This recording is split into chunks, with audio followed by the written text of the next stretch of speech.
शादीशुदा लोगों को एक बड़ी सीख देने वाली कहानी। पत्नी ने ना जाने क्या किया था कि पति ने उसे एक के बाद एक कई थप्पड़ जड़ दिए। हमेशा हर सिचुएशन शांति से हैंडल करने वाली पत्नी भी इस बार इतनी आसक्त हो उठी कि उसने अपनी चप्पल ही निकालकर पति की ओर दे फेंकी। चप्पल पति के बालों को छूते हुए निकल गई। ये किस्सा यहीं पर ख़त्म हो सकता था, मगर पति ने इसे अपनी मर्दानगी का विषय बना लिया और बात बद से बदतर होती चली गई। रिश्तेदारों ने भी आग में घी का काम किया।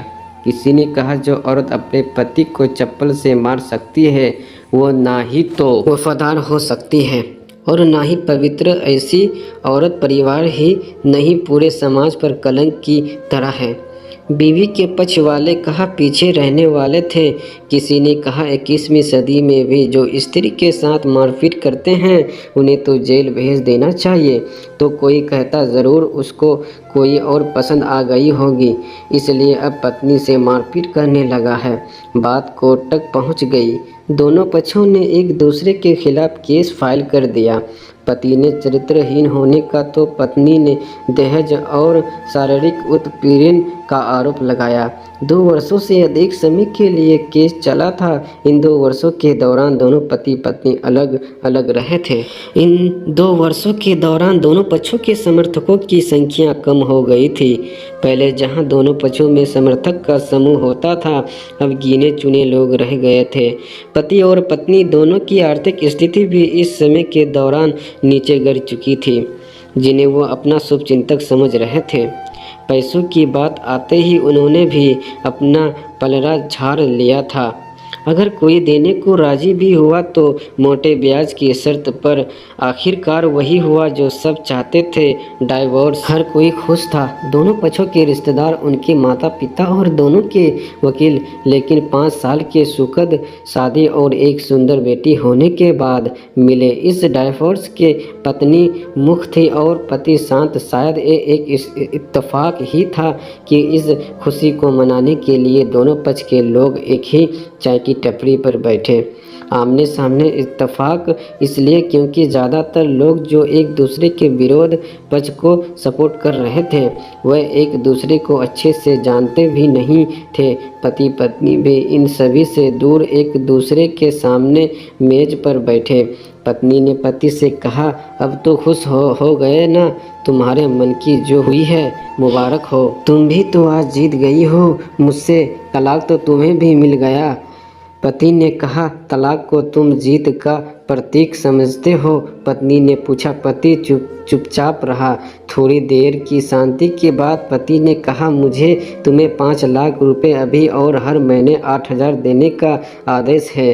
अभी मेरे पास पैसे नहीं है, इसलिए हमारा मतलब मेरा जो सिटी में फ्लैट है उसे तुम्हारे नाम कर देता हूँ। पत्नी बोली लेकिन उस फ्लैट की कीमत तो 18 लाख की है। हाँ, लेकिन हमारी बेटी तुम्हारे साथ है और आगे जाके उसके खर्च भी बढ़ेंगे, तुम्हें थोड़ी आसानी होगी। पत्नी ने कहा नहीं, मुझे सिर्फ 5 लाख ही देना और तुम हर महीने 8,000 तो देने ही वाले हो, मैं मैनेज कर लूँगी। अगर 5 लाख नहीं है तो तब भी कोई बात नहीं। पत्नी बोली। दोनों फिर से शांत हो गई। पति सोचने लगा कि कितनी भोली और समझदार है यह औरत जो कुछ समय पहले तक मेरी पत्नी थी और अब अनजान ये वही है जो कम से कम खर्चे में घर चलाती और पैसे बचाकर मेरे जन्मदिन और बर्थडे पर हमेशा मेरे लिए नए कपड़े खरीद लाती। कभी बीमार भी हो जाती तो पैसे बचाने के लिए मुझे मालूम न होने देती और घरेलू नुस्खों से अपना इलाज कर लेती। मगर घर में कोई और बीमार होता तो तुरंत डॉक्टर के पास लेकर जाती। मेरे ही मती मारी गई थी। मैं ही अपनी झूठी मर्दानगी के चक्कर में इतनी बड़ी गलती कर बैठा। पत्नी के दिमाग में भी उथल पुथल चल रही थी। अभी भी वैसा का वैसा ही है। पहले भी खुद से ज़्यादा हमारे बारे में सोचता था और अब भी वही कर रहा है। वह वही आदमी है जो मुझे एक्सीडेंट से बचाने के लिए खुद मोटरसाइकिल के आगे कूद पड़ा था और अपनी उंगली तुड़वा बैठा था। पता नहीं कौन सी मनहूस घड़ी में झगड़ा कर बैठी। पति ने मौन तोड़ते हुए पूछा अब तुम्हारे कमर का दर्द कैसा है, ज़्यादा तकलीफ तो नहीं होती? पत्नी हल्का सा मुस्कुराई और बोली, अभी भी होता है, अब तो पेट में भी क्रम्स उठते हैं। वो तो होगा ही, तुम योगा या कसरत भी तो नहीं करती हो। अब किसी गायनोकोलॉजिस्ट को ज़रूर दिखा देना। पति ने कहा, तुम बताओ तुम्हारा अस्थमा कैसा है, अब क्या अब भी दौरे पड़ते हैं? पत्नी पूछा, हाँ पड़ते हैं, पहले से ज़्यादा, क्योंकि अक्सर हिलेनस भूल जाया करता हूँ याद दिलाने के लिए तुम जो नहीं हो। अब पति बोला। पत्नी के आंखों में आंसू आ गए। वो बोली, तुम्हें मेरे चरित्र पर सवाल नहीं उठानी चाहिए थे, तो ये परिस्थिति आती ही नहीं। हाँ मैं जानता हूँ तुम बहुत अच्छी हो, मुझसे गलती हो गई, बहुत बड़ी गलती, मैं लोगों के बहकावे में आ गया था।